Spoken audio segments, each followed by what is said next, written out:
Welcome to this segment of A Day at DPL, a thought leadership series that is part of the Advisor Revelations podcast. You will hear from DPL's founder and CEO, David Lau, and a special guest where they will discuss educational topics around industry trends and best practices, providing advisors insights to grow your business and better serve clients. Hello, Daniel Crosby, and welcome to the podcast. Terrific to have you on. Very exciting. Your area of expertise is a topic I find fascinating and really, frankly, underappreciated in my humble opinion. And so let me do a quick intro for Dr. Daniel Crosby. I'm sure many of you know Daniel and his work. Daniel is the Chief Behavioral Officer at Orion.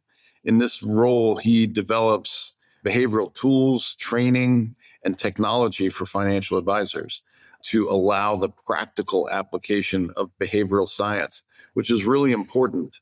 So it's one thing to understand, appreciate, study. It's another thing to be able to apply. So Daniel, again, welcome. And maybe you can talk a little bit about your role at Orion and how you got there and some of the things you're working on. Yeah, for sure, David. Good to be with you. And thanks for the nice words about me and about behavioral finance broadly. I'm deeply biased, but do think it's the most interesting and perhaps the most important part of the work that we all do. I'll start with how I got here briefly, and then we can talk about what I'm doing. I actually trained to be a psychotherapist. I mean, my PhD is in clinical psychology. I went to school to be a shrink. But, about 3 or 4 years into my program, I was really candidly starting to burn out. I started doing therapy when I was the ripe old age of 23. And I'm not sure what wisdom a 23-year-old has to impart on the world about how to live a life, but that's what I was doing. And I started to burn out. I mean, I was just working with a very sort of heavy caseload of people with very heavy problems. And I wanted to look for a different application of this work. And I came to my dad, who is a great friend and sort of career counselor for me, and said, hey, look, I love thinking deeply about why humans do the things that they do, but I don't know that I want to do it in a medical context. And my dad, who was and is a financial advisor, said, well, hey, there's a lot of psychology in my world, so maybe you could maybe there's something for you there. Now, my dad, who's a wirehouse advisor in Alabama, did not, 15 years ago, know the words behavioral economics or behavioral finance, but he did have this sense that there was opportunity there. And he understood personally that much of the work that he did was driven by an understanding of human behavior. So long story short, that comment from him set me on a path of exploration and discovery and hard work that sort of landed me where I am today. And at Orion, do a couple of things. First, a great deal of sort of public outreach. I have a podcast called Standard Deviations where we teach people about how to bring these things to their clients. I do a great deal of public speaking on behalf of Orion. But we also develop tools in-house. We have a suite of behavioral finance tools where we bake behavioral best practices into the way that advisors work with their clients. And we have an advisor academy, the Orion Advisor Academy, where we give free CE to advisors who want to learn about applied behavioral finance. Yeah, I imagine they're quite popular right now with all the volatility going on in the market. And I think your dad imparted some pretty practical wisdom and observation that I've heard from financial advisors for the decades that I've been working with advisors, in that particularly in times like this, in times of volatility, they feel like they're playing more of a role of a psychologist than a financial advisor. And while many wouldn't put the words behavioral finance to it, they certainly relate to how impactful that can be to a client and their financial outcomes. And I know you've spent a lot of time on that, and you have some great guidance for some rules around thinking about it. Yeah. So the tools that you have at Orion, what are a couple of the most popular, and are there any that are super hot right now, given the market dynamics? Yeah. So I'll talk about the most utilized and then I'll talk about my favorite. How's that? So the most utilized is a goals-based wealth management platform called Protect Live Dream. And it's based on the science of mental accounting. So we know from the psychological literature that people engage in this thing called mental accounting, which is basically just bucketing or enveloping our money. We bucket our accounts in our minds and we treat money differently depending on how we've accounted for it in our minds. So if something is earmarked for retirement, we don't want to spend it on medical bills. And if something is earmarked for vacation, we're loath to spend it on milk and eggs. So this happens whether we want it to or not. Our clients are always sort of mentally accounting for their different tranches of money, even though that's candidly kind of irrational. A dollar is a dollar is a dollar, right? Like money's fungible, but that's not how people think about money. And so what we do with Protect Live Dream is we're just very intentional about that process of bucketing a piece of it for safety, bucketing a piece of it to live your life, and bucketing a piece of it for aspiration, because people have multiple simultaneous risk preferences. Rationalist economic theory says, we should be able to plot a single risk preference for a single person. But, crazy folks like you and I, David, we buy insurance and lottery tickets. We want to insure against low levels of wealth, but we also want to take a flyer on potentially life-changing big ticket stuff like a small business or a risky stock. So what we're doing is understanding and sort of speaking to these multiple simultaneous risk preferences all at once while maintaining an overall picture that still makes sense for the client. So that's our most utilized, our most popular tool. Yeah, which makes a lot of sense. And probably if you've been utilizing that approach and that tool with your clients, they probably are not as amped up in today's market because they've got that framework to think about.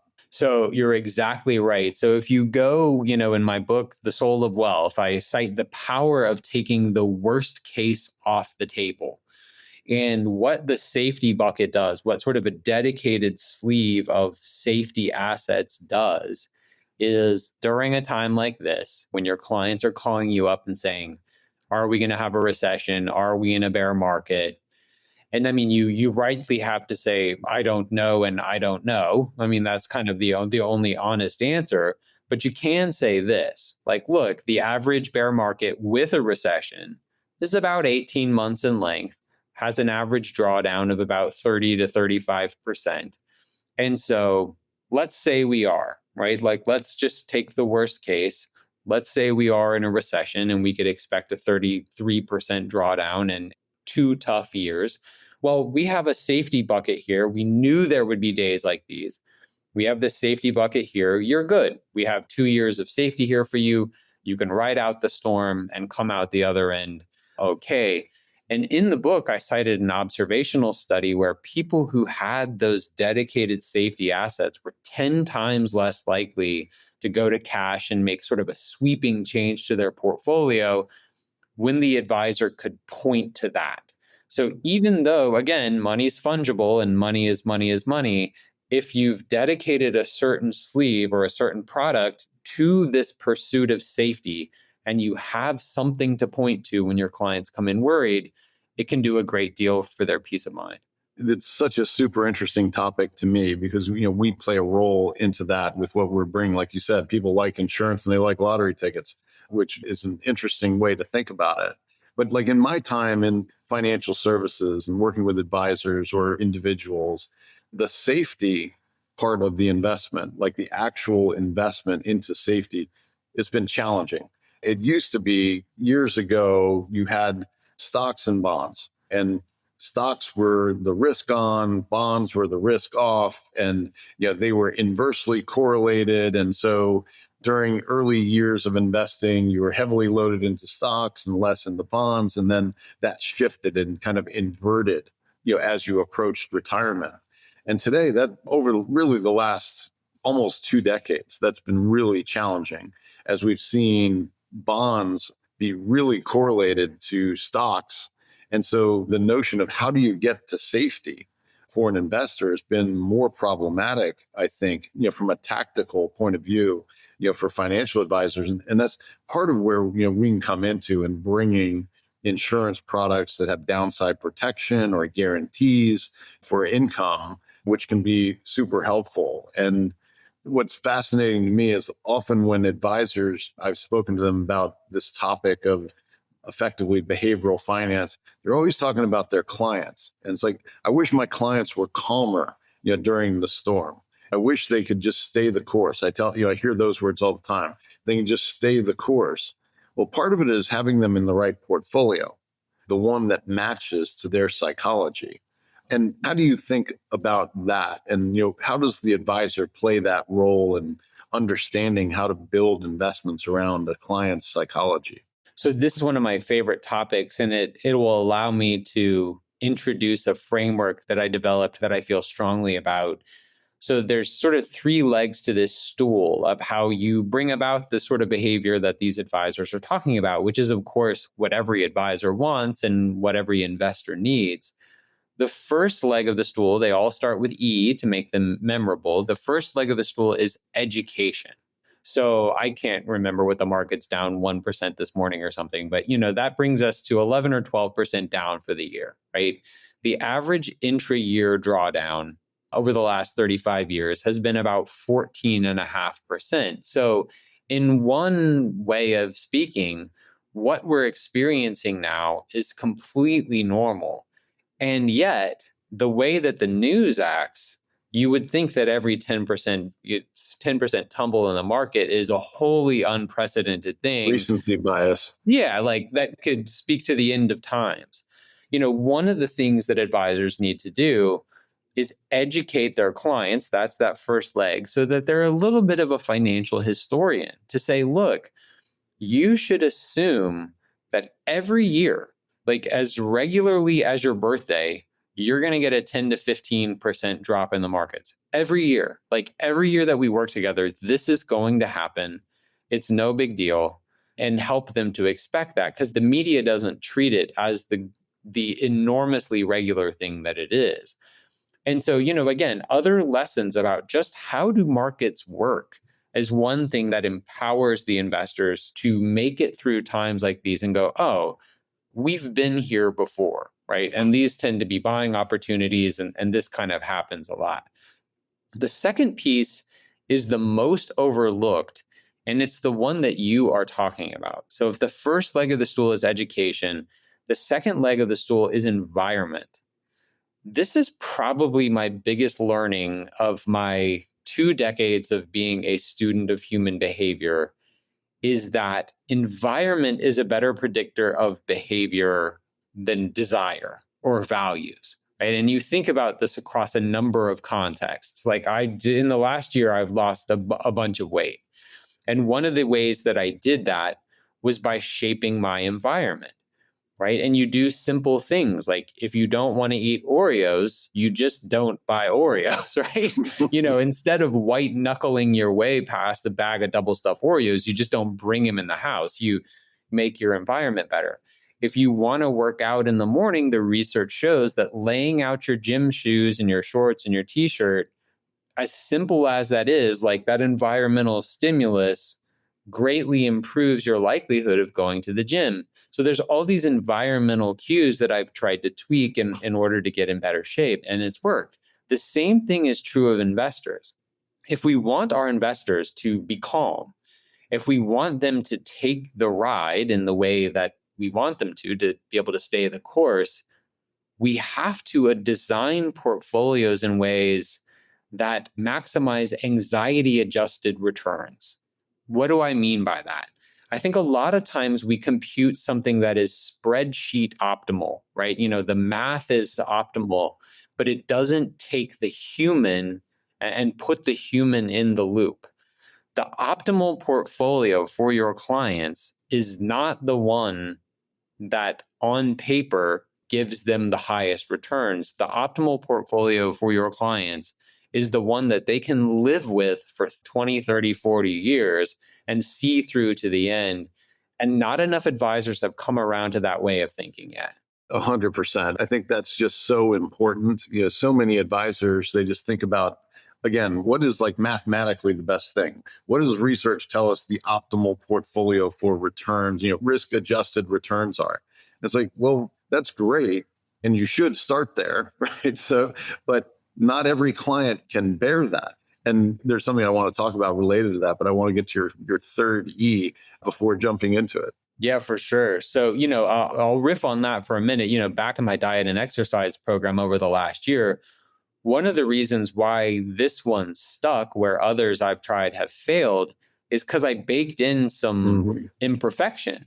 One of the things that I do is 80% of the time, or 80% of my calories are good stuff, like high protein, fruits, veggies, fiber, all that good stuff. But every night at 8 o'clock, I plan, it's usually a Snickers bar. Sometimes it's Reese's Cups. But like when I get up in the morning and I'm entering all my macros, I go, hey, I'm eating a Snickers bar at 8 o'clock because it's been a long day and like I earned it and whatever.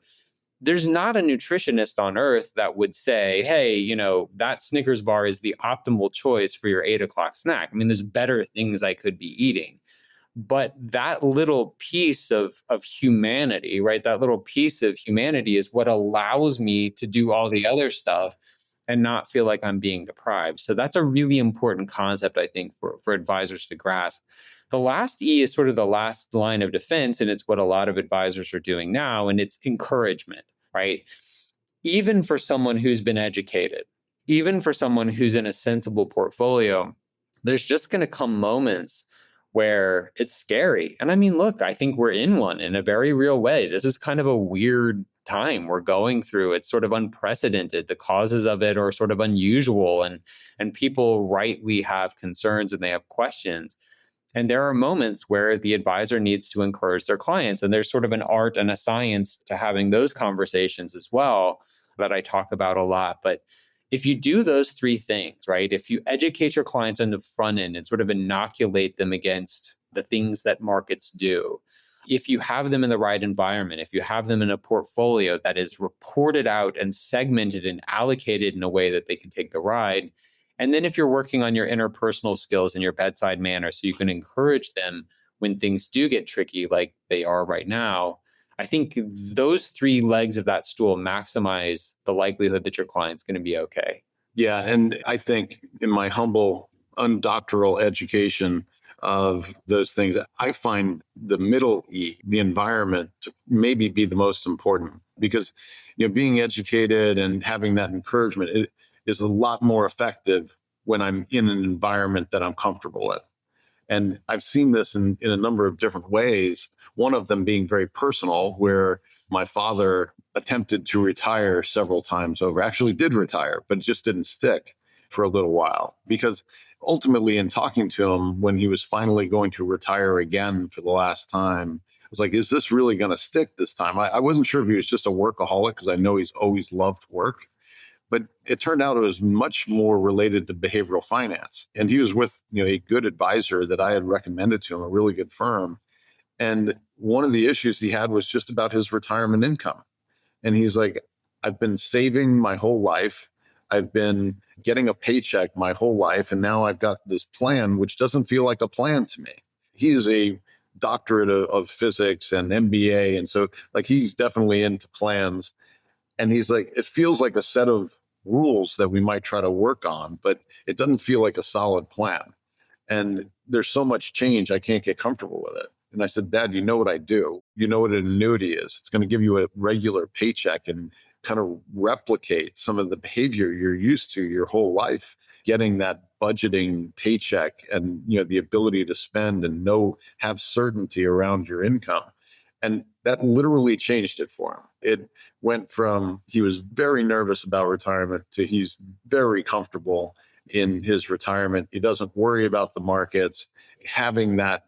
And it was really just a behavioral thing, not an economic thing as much, but knowing he's getting that regular paycheck, it's going to last his life, it's going to cover his essential expenses, was a huge difference for him. Yeah, again, that's the mental accounting thing.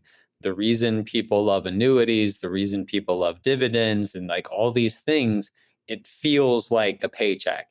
And, an economist can sit there and try and describe to someone that, hey, look, a dividend and a capital expenditure are really the same thing. And, the stock is decreased by the level of the dividend. It doesn't matter. Like, it feels like a paycheck to me. I miss my paycheck. And that's, I think, again, where we as an industry get it wrong sometimes. We are trying to, push our glasses up our nose and explain to people, the irrationality of our preference for dividends, instead of just going, look, if this allows you to retire and it makes you sleep well at night, then fine, whatever, this is fine. Yeah. And one of my favorite examples to point out, and I wrote a couple of opinion pieces, one in Bloomberg and one in Wall Street Journal, was a few years ago as COVID was hitting and the markets were tanking and going a bit haywire. Bill Bengen had an article in the Wall Street Journal.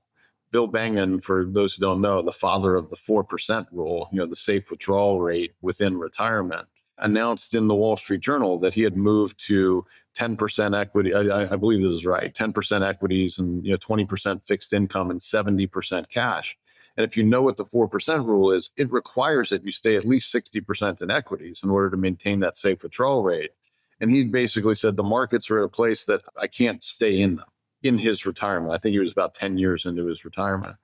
And if the father of the 4% rule can't stick to the 4% rule in terms of what it requires and how you're invested, then how is an average client going to do that? So obviously a very highly educated person on investing and risks and staying the course and all that just couldn't emotionally or however do it in his own retirement. I thought that was absolutely fascinating and really should be very instructive to financial advisors as they try to work with their clients and setting up the right environment.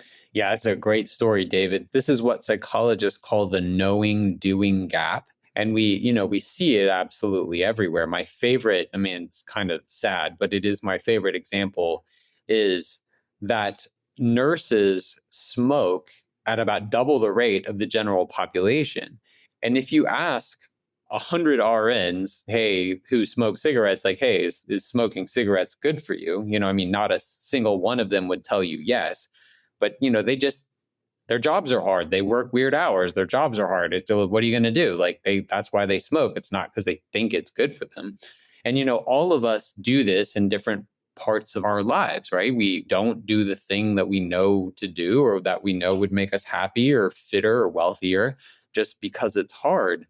And, you see this with Harry Markowitz did a very similar thing. There's this great story about him, the sort of the father of the optimal portfolio and pioneering diversification and all the math behind diversification. They asked him how he allocated his assets, and he said 50% stocks, 50% bonds, because he didn't want to feel bad on missing out. And yet, I do this myself. It's the reason I've written 4 books on behavioral finance. And if I gave the world access to my accounts, I'm not sinless in this whole thing, right? I've panicked. I've done silly things myself. And it's one of the reasons why I pay an advisor. I pay my father good money to manage my account because I know that even though I am a quote unquote expert in these things, it's one thing to give other people advice. It's a very different thing to take your own advice. I'm a huge advocate for every advisor should work with an advisor. When you see that the point of this whole thing is behavioral primarily in nature, I think it's smart for even experts to work with experts. Yeah, absolutely. One of the things for me in doing what I do it's always about the end consumer, whether it's been in companies I've built that have worked directly or like DPL, we do through advisors. But trying to deliver better outcomes for consumers. That's been like my whole career. And part of it is at DPL is the product structure of eliminating commissions, in annuities and providing much better value and taking away the conflicts of interest and all the issues advisors have with them. And one of the cool things, I think, because as you were pointing out, annuities have so many positive psychological benefits and behavioral benefits to clients, both in accumulation where they're can get some downside protection and in retirement. They're products that you should be educated about as an advisor.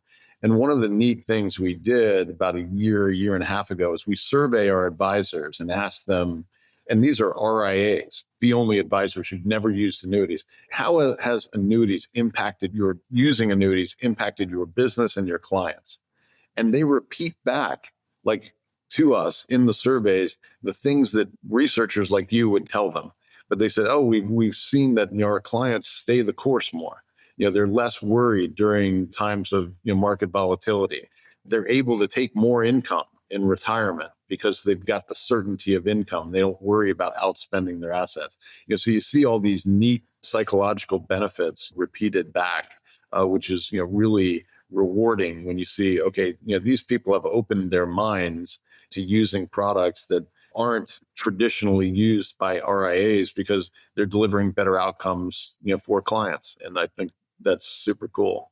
Yeah, it's fantastic. One of the things, a couple of things I wanted to get to before we wind up wrapping up, but what are some of the big mistakes that people make in times like this? And are there ways advisors can communicate and talk and try to help prevent them? Yeah. There's a good news, bad news here. The bad news is there's over 200 now identified cognitive biases. Like there's over 200 ways you can screw it up. And, that's not very heartening, right? It's not very easy for advisors to remember 200 things. It's not very encouraging to tell your clients, like, look, there's 200 ways you can mess this up. But what I've done, one of the hallmarks of my work is I took that universe and I sort of distilled it down into what I call these meta biases. These are the big ones, right? These are the ones where sort of one broad tendency accounts for many handfuls of smaller biases. The first of these is there's 4. The first of these is ego. Ego is the various forms of overconfidence, but it takes a number of forms. It's, thinking we can see the future when we can't, thinking we're better than the average person, thinking the rules don't apply to us, thinking we're wiser than we are.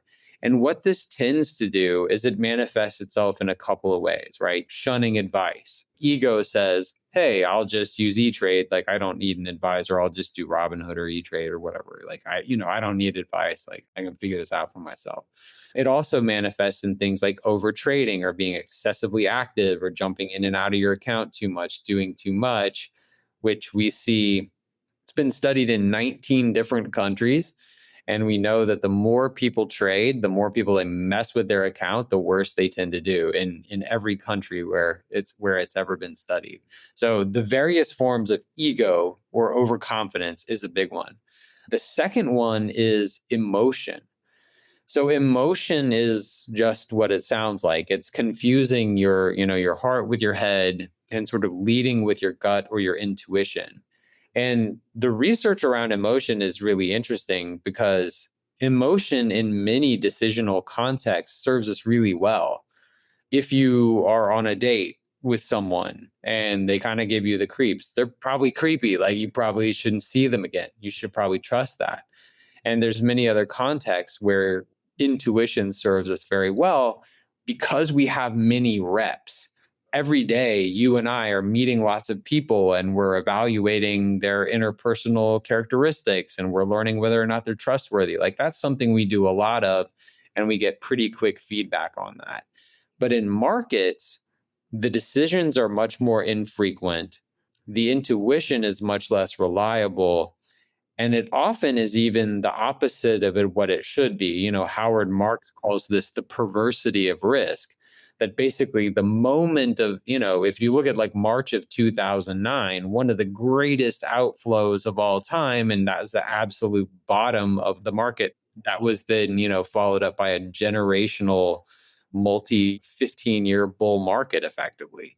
And so often what we feel and what we should do with respect to our money sit 180 degrees from each other. So emotion is the second one, and it's hard to overcome those emotions.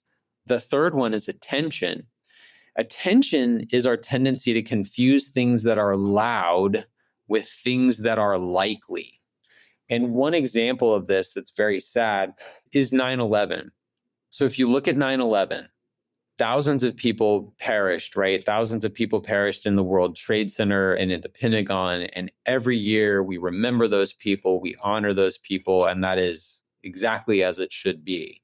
But there was many thousands more people died between September and December of that year in a way that was hidden from us because of the nature of how we think. And it was the very small decision to drive to a destination that they normally would have flown to. Because in the wake of 9/11, it's this loud thing, right? This scary, loud, unexpected terrorist act that is very top of mind. And it's very scary. It was weird. I'm sure you remember the first time you got on a plane after 9/11, you were like, this is a little, I'm thinking twice about this in a way that I don't usually. Because planes were empty. Yeah. I mean, the planes were empty. So people were driving something that's 5 or 6 hours away that normally they would have flown to. They decided to drive thinking it was safer. Well, what they did was confuse something that was loud with something that was likely.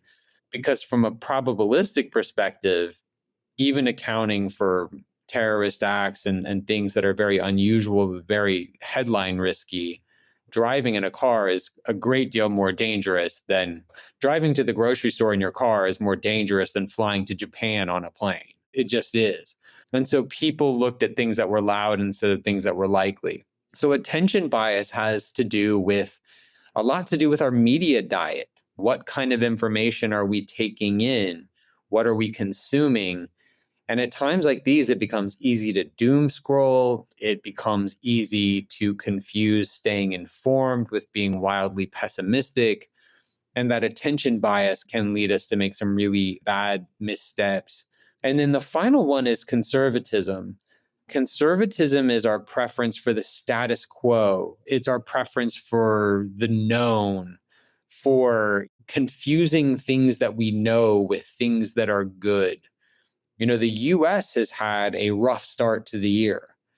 And that's been extra damaging for people, for most investors, because the average US investor is way over allocated to US stocks because they know US stocks. And we confuse things that we know with things that are good. And that's, not always the case. So you see people way overinvest in their home country, people way overinvest in their home industry and in their corporate stock. You know, people will overinvest in company stock pretty dramatically. So it pays to, get out there and not be so provincial in our thinking. So those are the big four: ego, emotion, attention, and conservatism. Cool. So just to wrap up on two quick notes. One, you mentioned quickly you've got a new book out. So let you plug that. But I want to ask you, like, when's the first time you realized you wanted to write a book? Were you like 6 years old and thought you might ultimately be an author someday? Or how did that all come about? No, it's a funny story. I definitely did not want to write a book. I mean, I guess every 6-year-old wants to write a fun book, but I really write. This is, an adult phenomenon for me. I started doing this nearly 15 years ago, but I found that I had to write to figure out what I think. I'm put in a position like this podcast, right? I'm put in a position where I'm asked about my opinion on any number of things, and people are assuming by virtue of my position and the letters after my name that I know what the heck I'm talking about. And the thing about working in psychology, human behavior is tricky, and people will ask you, why do people do this? Why do people do that? And I mean, the reasons why people do the things they do are varied and hard to pin down sometimes. So I really started writing as a way to root out my own bad thinking and to figure out what I believe. Richard Feynman, the Nobel Prize winning physicist, has this great thing he called we now call it the Feynman technique. And it's basically like, if you want to find the holes in your thinking, try and teach it to a novice. And that's effectively what writing is, especially if you're writing for a mass audience. Like my new book, The Soul of Wealth, is written for a general audience. If you want to find, I have 3 children, and, my kids will ask me something about, the 3 branches of government, or why is the sky blue or something. And you go, oh, I don't really know that. I just sort of have a hand wavy, weak answer, and I have to dig in. So that's what writing does for me. And I think for you and for everyone, if you want to be humbled, try and teach a child, try and teach a novice, or try and write, a blog post or a book about whatever it is you think you know about. You'll quickly find you don't know as much as you think. Well, I appreciate your time today, Daniel. And one thing I want to end on, because I'm curious about it, I saw in your biography is you're an amateur hot sauce chef. Extremely amateur, yeah. And what exactly does that mean? You throw hot sauce into everything, or you create your own hot sauces? What do you do? So a few years ago, Oprah had a favorite things list come out, and there was a black truffle hot sauce on there that is fantastic. Truff is the name of it. It's really fantastic. A black truffle hot sauce. But with all things truffle, it's kind of expensive. And my family it was like a line item in our budget. We were going through so much truff that I kind of got together with my kids, and I basically said, y'all are killing me. We've got to start doing this ourselves. Right. My kids were just dumping $20 bottles of hot sauce on everything. And so we started experimenting with fermentation and making our own different types of hot sauces. So we have, aside from my youngest daughter, everyone in my family is a big hot sauce enthusiast. So we do it just as a way to try and be able to retire, just out of absolute necessity. Right. Nice. So have you created anything that resembles truff or that can replace it and save you some money in the grocery with your kids? So we haven't done, actually, truff is perfect. We haven't done anything with truffles, but we've done a lot of sweet heat stuff. Like we'll do a lot of stuff with fruit. Like we'll do like a peach habanero or like a pear serrano. And we often pair the heat with something a little bit fruity or sweet. And it makes a pretty nice little hot sauce. Sounds good. Awesome. Glad to learn about that. I'm going to have to check out truff now. Yeah, be careful. Move those assumptions back on that retirement date. Awesome. Well, thank you so much, Daniel. Appreciate the time. And, for those advisors on Orion, go check out the behavioral tools. And can you access them if you're not an Orion client? I mean, how do you get access to the tools? So they're in our Orion planning software. So they would be for Orion. The tools themselves would be for the Orion clients. The Orion Advisor Academy is free, whether you're a client or not. So if you're looking for CE, including ethics, we give that to you free. So if you just go Google Orion Advisor Academy, and then my podcast, Standard Deviations, is of course a free resource.